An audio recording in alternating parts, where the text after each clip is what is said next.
नमस्कार, आर्यावर्त टाइम्स देख रहे हैं। मैं हूं आपके साथ पूजा। बिहार में जमीन की खरीद बिक्री को लेकर सरकार के स्तर से अब तक न जाने कितने नियम और कायदे बनाए गए।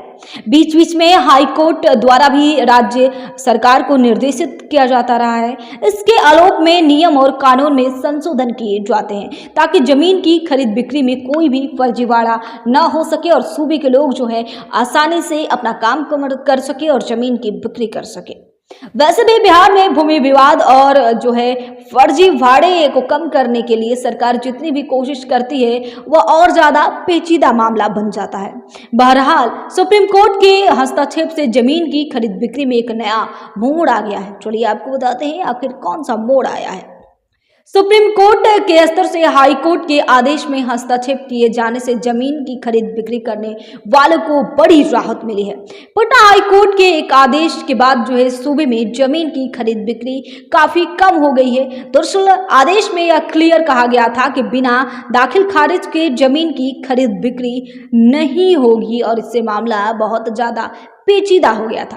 कोर्ट के आदेश के बाद अब सूबे में एक तरह से हड़कंप मच गया था और जो है अचानक जमीन की बिक्री घट गई थी। सुप्रीम कोर्ट ने आदेश में हस्तक्षेप कर बड़ी राहत दी है, यानी कि अब जो है बिना दाखिल खारिज के भी जमीन की खरीद बिक्री कर सकेंगे।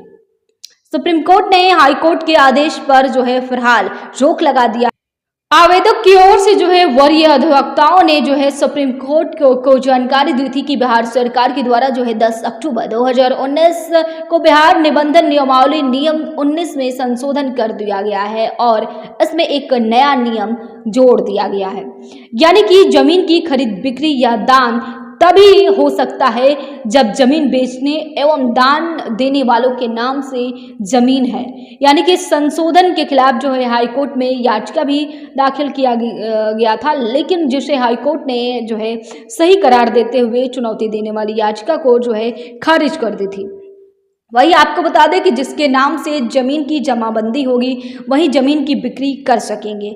सरकार के इस नियम से जो है जमीन की खरीद बिक्री कम हो गई थी और दरअसल बिना जमाबंदी से ही जमीन की खरीद बिक्री चल रही थी और इसमें फर्जीवाड़ा भी काफ़ी ज़्यादा होता है। बिहार में तो बहुत ज़्यादा होता रहा है। सरकार के निर्देश पर जिला प्रशासन द्वारा जमीन की जमाबंदी कराने के लिए पंचायत जो है वार सप्ताह में 3 दिन जो है शिविर लगाने का निर्णय लिया गया था। डीएम मनीष कुमार ने मीना से कहा कि विक्रेता दानकर्ता के नाम से जमाबंदी कायम की स्थिति में जो है संबंधित भूमि और संपत्ति का निबंधन किया जाएगा।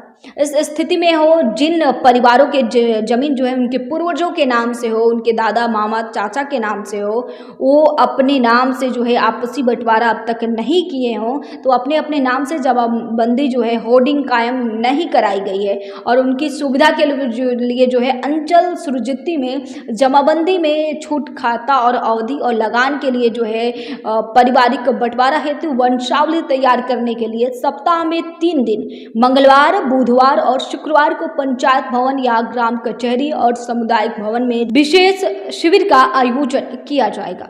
फिलहाल ये खबर आपको कैसे लगी हमको जरूर बताइएगा कमेंट करके। इस खबर में बस इतना ही। बने रहिए हमारे साथ, देखते रहिए आर्यावर्त टाइम्स।